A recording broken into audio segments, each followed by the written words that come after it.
Washington President Trump has escalated his fiery attacks on the news media, seizing on a recent string of mistaken reports to bolster his case that he is being persecuted by a left-leaning establishment out to bring him down and fueling a national debate over truth, accountability, and a free press. In a series of broadsides reflecting his own profound grievances while also resonating with his populist conservative base, Mr. Trump castigated ABC News for a horrendously inaccurate and dishonest report, declared that CNN's slogan should be "the least trusted name in news," and insisted that a Washington Post reporter should be fired. While every president has groused about his coverage, Mr. Trump has proved to be the most vocal and visceral news media critic in the Oval Office in at least a generation. In recent days, news outlets have provided him ammunition with reporting errors. But the barrage has deepened concern among media executives about what they see as a concerted campaign to discredit independent journalism. The tension erupted Monday in the White House briefing room when Sarah Huckabee Sanders, the president's press secretary, engaged in a testy exchange with reporters. She said bias in news reports has gotten out of control and should be taken seriously, dismissing journalists who attributed recent errors to honest mistakes that were corrected. "You cannot say that it's an honest mistake when you're purposefully putting out information that you know to be false," she told reporters, "or when you're taking information that hasn't been validated, that hasn't been offered any credibility, and that has been continually denied by a number of people, including people with direct knowledge of an instance." "Are you speaking about the president?" one reporter asked in light of Mr. Trump's own history of making claims that have not been validated and have been continually denied. While news organizations targeted by Mr. Trump have corrected factual errors and in one recent case suspended a reporter, Mr. Trump has never backed down, for instance, from unsubstantiated claims that President Barack Obama wiretapped Trump Tower or that millions of illegal immigrants cast votes last year, swinging the popular tally against him. Just last month, Mr. Trump shared with nearly 44 million Twitter followers anti-Muslim videos without verifying them. One purported to show a Dutch boy being beaten by a Muslim migrant who in fact was not a Muslim migrant. Mr. Trump issued no correction, and Ms. Sanders at the time said it did not matter if the video were real because the threat is real. Mr. Trump has had a long history of interacting with the news media from his days as a New York developer, but it was largely transactional as he sought favorable coverage. During his business days, he planted items in gossip columns and even called reporters and used a false name, pretending to be his spokesman. By his own account, he has always craved media attention, but his encounters with the Washington press corps have turned increasingly bitter. At one point, Mr. Trump labeled some outlets the enemy of the American people, and at another, he said, "It's frankly disgusting the way the press is able to write whatever they want to write." For the most part, Mr. Trump's blasts at the news media have been rhetorical. But he has warned that he might go beyond name-calling, such as when he threatened to try to revoke a broadcasting license for NBC after a news report he challenged.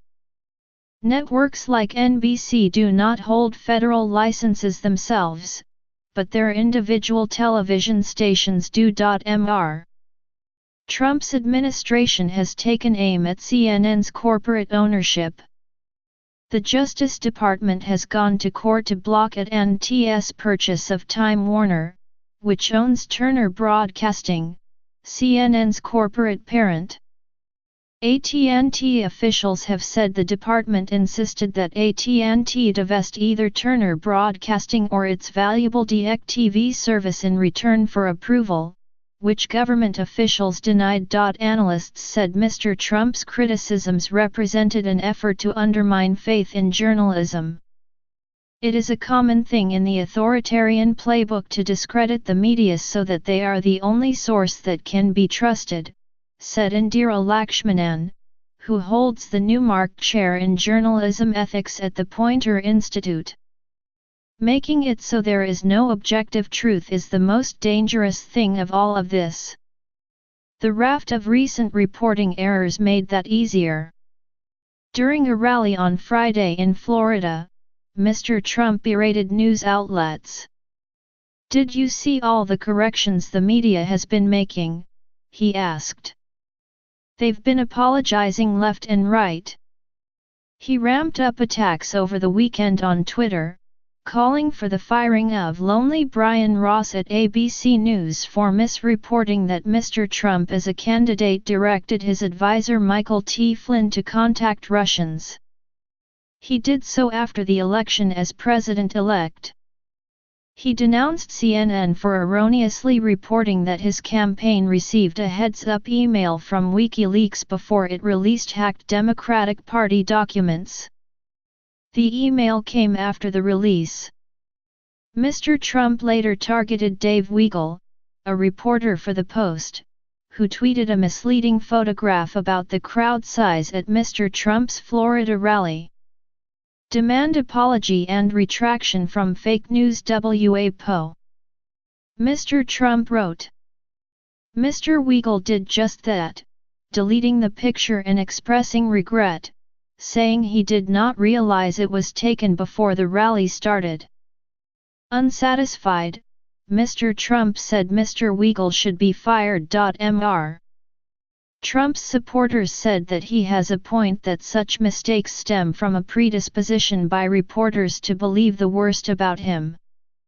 Rather than complain when Mr. Trump points out flawed stories, they said, the news media should be more searching about its responsibility to provide balanced coverage of the president. Naturally, the elite media responded not by admonishing Weigel over his inexcusably inaccurate trolling but with their favorite claim that Trump is the one man in America who does not have the First Amendment right to criticize the media, wrote John Nolte of Breitbart News, the site run by Mr. Trump's former chief strategist, Stephen K. Bannon. Mr.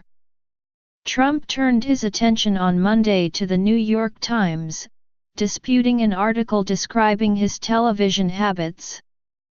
"Another false story, this time in the failing at New York Times, that I watch 4 to 8 hours of television a day," he wrote. "Wrong. Also, I seldom, if ever, watch CNN or MSNBC, both of which I consider fake news. I never watch Don Lemon, who I once called the dumbest man on television. Bad reporting." Mr. Trump posted the message about a half hour after a segment on MSNBC's Morning Joe focusing on a line near the bottom of the article reporting that Mr. Trump sometimes watched Mr. Lemon on CNN to get worked up. "We stand by our reporting, sourced from interviews with 60 advisors, associates, friends, and members of Congress, including many who interact with President Trump every day," said Danielle Rhodes-Ha, a spokeswoman for the Times. CNN issued a statement likening Mr. Trump to a bully. "In a world where bullies torment kids on social media to devastating effect on a regular basis with insults and name-calling, it is sad to see our president engaging in the very same behavior himself," the statement said. "Leaders should lead by example." The effect of the news media criticism remains debated. A Politico/Morning Consult poll found that 46% of Americans believe the news media makes up stories about the president. A separate study by the Poynter Institute, on the other hand, found that overall trust and confidence in the news media, while low, has actually increased somewhat under Mr. Trump. The partisan divide, however, has become pronounced.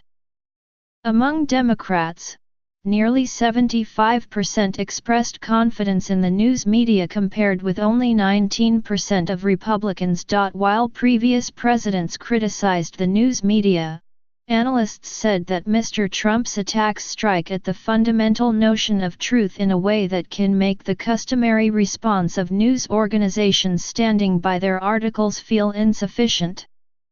It is not just the facts he is calling into question, but the very institution of journalism, which some believe demands a more vigorous reply from the mainstream media. When he attacks one of us, he's actually attacking all of us, said Dean Baquet, the executive editor of The Times. We're now confronting a guy who attacks us in ways that we've not seen before, he added. And I think maybe we should be thinking about ways to push back not just on behalf of our particular institutions but to push back on behalf of journalism itself. But a common response seems unlikely.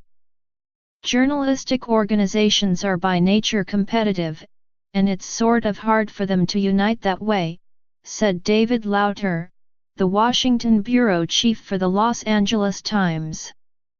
And I think there's also always concern about making it seem like you're creating an institutional fight rather than just reporting the news.